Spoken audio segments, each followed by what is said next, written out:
Hi guys, today I'm going to be reviewing Transformers Masterpiece MP-15, Rumble and Jaguar. I'll also be reviewing the MP-13B Ratbat. In this case, these are both KO figures. The Ratbat actually didn't even come with a box, it just came in a plastic case. There was no box, no instructions, no collector's card, really nothing. I don't know, not sure why they sort of give it to you, because it just comes kind of like this. So I'll be reviewing this as well, but this one, is a little different from the other KOs I've gotten. I'll go over that. But first, let's kind of go over the box for MP-15. It really does look like a official Takara Tomy box. This one doesn't need to be licensed because there's no actual vehicles involved here, so there's no license or third-party company that needs to approve. Overall, pretty good box. It's fairly small when compared to the Autobot car boxes, but it's fits everything inside of it. It's really good packaging, and I'll kind of take this out here. As far as the box itself, you really just got Rumble on this side. A lot of people want to call him Frenzy. Rumble, to me, it doesn't matter. This side you got Jaguar. On the back you got a picture of the cassette mode, robot, and Jaguar mode, and then them sort of coming out of Soundwave's chest, and then the accessories that are included. So if we open this up, we'll take a look here. We do get two cassette covers. I'll actually take one of these out. The Takara version of the covers are pink. They do still say Transformers right here on the bottom edge here. Hopefully that comes across camera. And they're nice covers. I just don't understand why these are pink versus clear like the Hasbro ones. But for whatever reason they chose to have a pink cassette tape covers. I personally don't use these, but I will show the figures going into them. You also get the instruction set here, and these are like all the other Masterpiece instructions. You've got pretty nice detailed instructions, really good animation on this.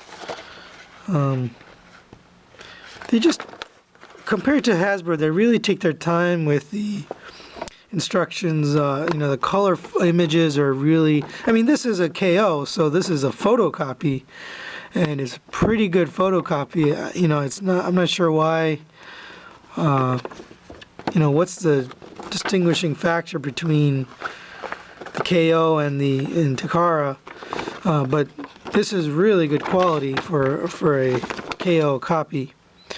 So I really don't understand why Hasbro can't produce, nice looking instructions. All the Hasbro Masterpiece figures I have just really aren't so great. They're very plain. They're not in color. So this is really well done. I think they've mastered how to do the instructions. It really does talk about all the features, and you got hammer arm, machine gun, cassette mode. So pretty good all in all. It shows all the modes and the transformations on the back. So that's about it for the instructions on the box. Now we'll move on to the figures. So these guys are going to start off in cassette tape mode here. And Rumble is really a good looking cassette. It's very convincing. It's very flat on almost every edge. There's top, the side. Really the only edge that kind of gives something away is probably the bottom here. You see the ball joints for the legs, but other than that, this is a really, really nicely done cassette mode. Keep in mind this is the KO, and they've done a really good job with the paint and also with the fitment. It's pretty well done. There are some problems. I'll get into that a little bit later. But as far as cassette tape mode is concerned, it's really, really well done. It does fit into these cover here. You sort of have to slide it in, and then you close it up, and there you go. fits in the cover. Jaguar, or Ravage as we all know him. I've never called him Jaguar. To me, he's Ravage. He's got a lot more fitment issues. I mean, first of all, just the design itself, there's a lot of gaps in space. You know, it really doesn't look like a cassette, especially from the back of the cassette. It looks, you can tell this is a robot, or, you know, it's going to transform. From the front, it's not too bad. I mean, there's a lot of gaps and holes, but really, this is not great. I do feel like, you know, this figure overall is probably the worst cassette of all of them. We'll show this off in robot mode, but in cassette mode, it's okay. It's not great. It's not bad. This also fits in the cover. I'm not going to show that, but it does fit. You do get the collector's card. I've put it in a plastic cover here to protect it. Kind of unfortunate they put both figures on one card. Sort of cheaped out and decided to put them on one, but still very nice looking card. Again, this is a KO card, and again, way better than what Hasbro gives you, which is nothing. They don't give you any card at all. Quality on this is pretty good. I mean, the card stock and the actual printing is close enough that I can't really tell without comparing the two side by side. The original Takara versus KO, you really can't tell. This serves a purpose. It's good enough. Really nice image here and the animation, and then on the back you've got their stats, both sets. It would have been nice if they had made two cards, but since they're such small figures, I don't mind that they're kind of together. I'm also going to cover MP-13B Ratbat. Now this figure doesn't come alone. You can't buy this figure from Takara on its own. You had to actually purchase the MP-13B Sound Blaster in order to get this figure. So what the KO companies did is decided, well, we're going to give this to people that want it in this little case. So it doesn't come with, you know, a box like the other KOs. You kind of have to just get the cassette cover, and that's basically it. So you don't get any instructions, you don't get any collector's card. I don't really care because this is a cassette. It's a, you know, it's not a mainline figure, so it doesn't bother me. But it would have been nice to have at least instructions that go, or at least a collector's card that went with this to kind of have it for the displays. As far as cassette mode, this is really well done. I mean, fits really well. It's very flat on every edge. I really can't say that this looks like a Transformer. I mean, it fits well. It looks really good. I would say of all the cassettes, I probably Rumble looks the best. Well, maybe Laserbeak. Laserbeak looks pretty good too. But then this guy is a pretty close second as far as the quality and, you know, the accuracy to a cassette. So that's about it for cassette mode. I'm going to get these guys transformed into their robot and animal modes, and then we'll be right back to check that out. Okay guys, we're back from transforming, and these guys are pretty impressive. The engineering that they put in to get these guys to transform from cassette mode to robot and I guess animal mode. It is impressive, the engineering and what went into the design.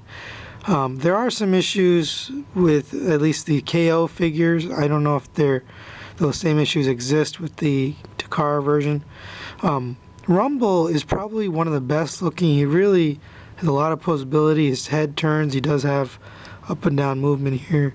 His arm is on a ball joint. He's got an elbow joint there. His legs have multiple. He's got a double jointed knee. And he does have a swivel and a pivot on the ankle.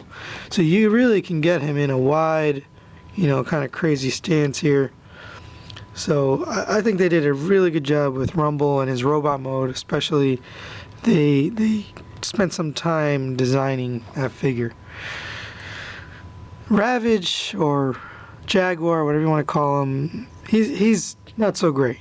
He's got a lot of, I guess, gappiness or holes. Maybe it feels like he's too thin in some places. So it's hard to get him in a pose where he actually looks good. I spent actually a couple minutes trying to get this thing to look good, and it wasn't easy. I mean, you can kind of play with it, but it really doesn't have a good, a good pose in beast mode. We'll call it beast mode. And that's about the best I can get. You can kind of get him a little bit dynamic, but really he's kind of limited. And it's probably mostly due to the fact that he's a little bit undersized, or not undersized, maybe not thick enough. So his body looks too thin. And then you got his arms, which are real thin, and it just doesn't match. It's like he's missing, something's missing.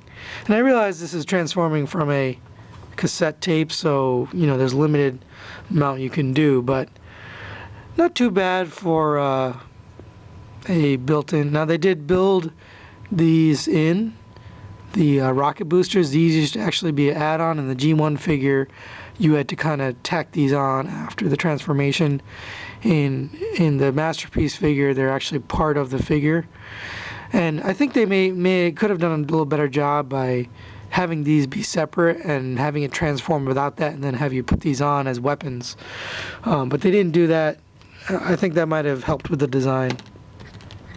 Overall, though, I'm impressed with the engineering of Ravage. I think they could have done a little bit better. Ratbat, now, again, these are all KOs. Ratbat is pretty impressive for, what I paid. I believe this guy was $17 shipped from China, wherever they make these KOs.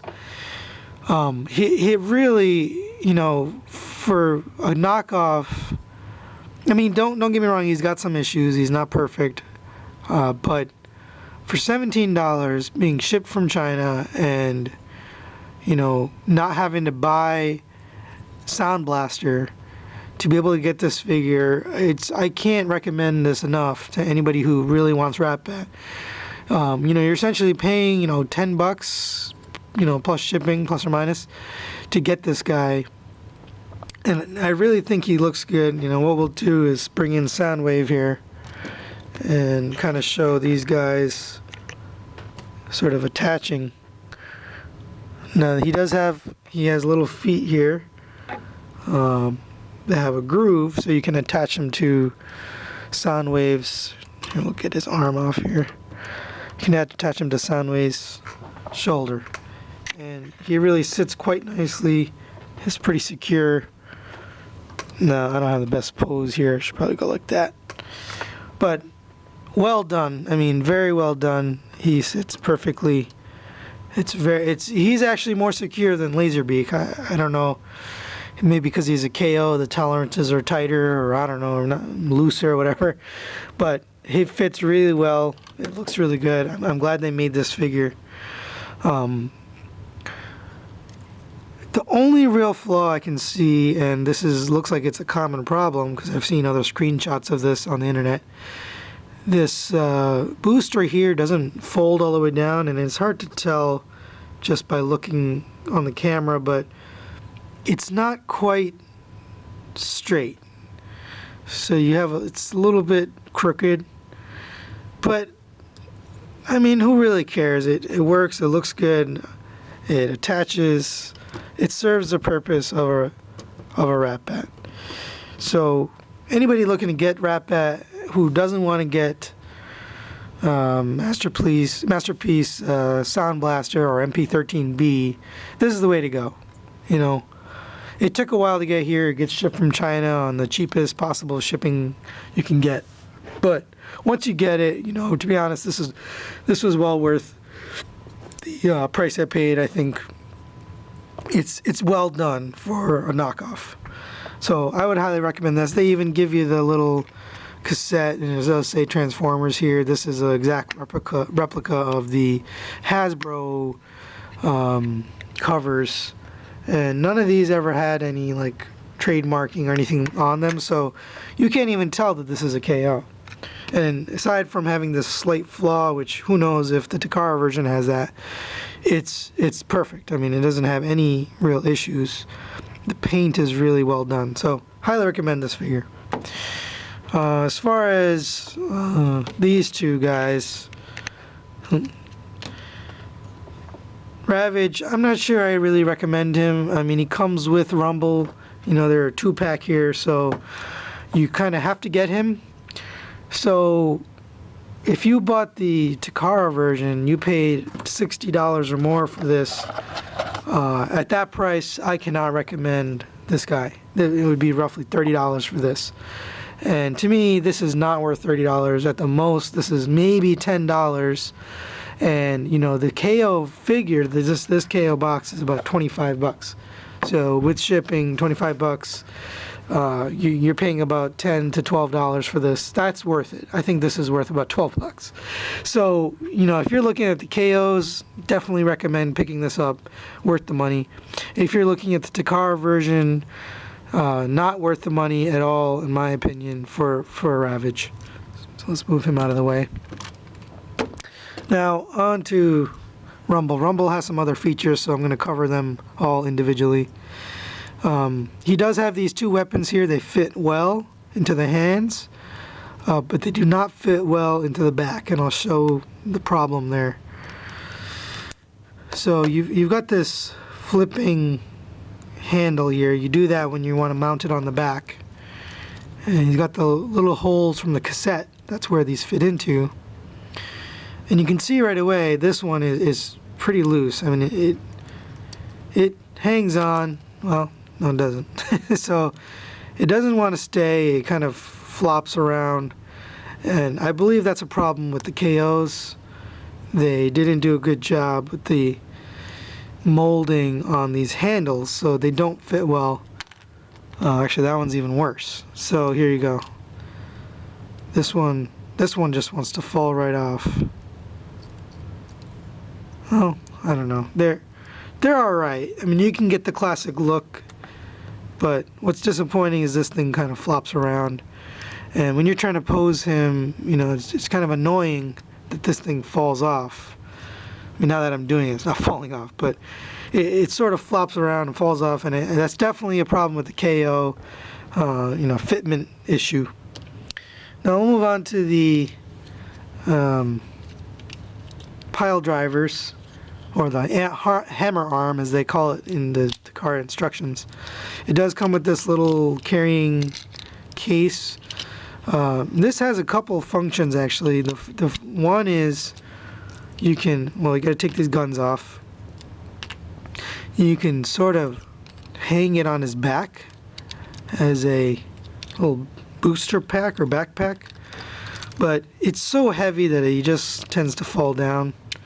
So it's kind of stupid. I mean, you can sort of get it going. I mean, again, it comes off so easily that it's not really a worthwhile feature trying to get it on there. I mean, it's a cool little jetpack, but again, I don't like the fact that it comes off, so I pretty much never do that. But this also attaches to Soundwave in one way or another. I don't remember the exact way this connects, but this does attach to Soundwave, and I believe it utilizes the little sound weapon that he has. I showed that in my other video. If you're interested, you can take a look at that. So that's about it for this little connector. That's pretty much all it does. But then you've got his arms here. You know, you kind of have to fold them up like this and fold his fists down. And one of the things I don't like about that is you're now exposing these open areas on his arm. And it looks a little weird. That's probably the wrong one. Here we go. So, I mean, these do fit very securely into his arm. And you can open this up. Same thing on the other side. You kind of push it in, it just sort of tabs in there. Open up the pile driver. Now, one issue is his legs are longer than the pile drivers, so you have to kind of get him folded up here. And that's really the only way to get him in the classic pose that we know from G1 Transformers. That's probably the best you can get right there. I mean, that's not bad. It's a little annoying that they made the legs this long. Now you can do this. You can fold them in. I mean, it will look a little weird, but you can do that. And now he's got these little stubby legs, and you can do that. But now it looks like he's trying to take a poop. So this isn't the greatest pose either. I mean, he's very squat in this pose. So I'm not sure they really thought about how someone was going to pose this if they were attaching the pile drivers. But overall, I really still like this figure a lot. I think they did a good job, and the fact that the KO, it works, all the parts, well, not that I'm saying that they do come off, but all the parts work together. It's well done, definitely worth the money. These are really the only problem with the figure. The handles don't attach well, they fall off, so you kind of have to fiddle with it. You could probably thicken these posts by putting a little bit of clear nail polish on them, and then they would probably stay in his back a little bit better. But as is, out of the box, they tend to fall off. They're not the greatest. I mean, you can kind of get it right if you want to, but not perfect. But I would still recommend this figure. So all in all, you've got MP-15, Masterpiece, Rumble, and Jaguar, otherwise known as Ravage. And then you've got MP-13B's Ratbat. I pretty much recommend all of these figures at the price point they're at. You can't beat it. I mean, for 20 something bucks for these two, and $17 or $18 for this guy, definitely worth the money. The problem here is Takara is just overcharging for the cassettes. They really need to figure out how to get these cassettes down to a reasonable price point, so you're not paying the same price as a Autobot car or one of the better figures. It's really not reasonable to pay for such a small figure. I mean, for comparison's sake, here's Soundwave. I mean, they don't even come up to his knee, so they're really tiny. I mean, it's just, I don't think Takara really thought about that price point. So the KOs is definitely a way to go if you're trying to save some money. Other than that, guys, that's it for this review. Definitely, if you have your own opinions on KO figures or Takara figure or whatever, please leave some comments. If you like this video, please click the like button and also subscribe to my channel. If you're interested in seeing a review of Masterpiece Soundwave and Laserbeak, you can watch my other video. I'll put a link down below. But that's it for today, guys. My next review is finally, we've been waiting forever, is going to be the MX-1 Apollyon. The figure is on its way. It took a really long time. There's been delays and problems, but finally coming. The MX-1 Apollyon is X-Transbot's version of Masterpiece Megatron. I'm really excited about that figure. This is supposed to be Megatron. We never really got a good Megatron from Takara. Their Megatron was really strange looking. The legs were skinny and long, and I never liked that figure. So I'm excited to see what they produced. It's already sold out pretty much everywhere. If you want to buy it, you'll probably have to go for a second run. So I'll review that so you can kind of see, is it worth it to buy that figure. But that's it for today, guys. I'll see you at the next time. Bye.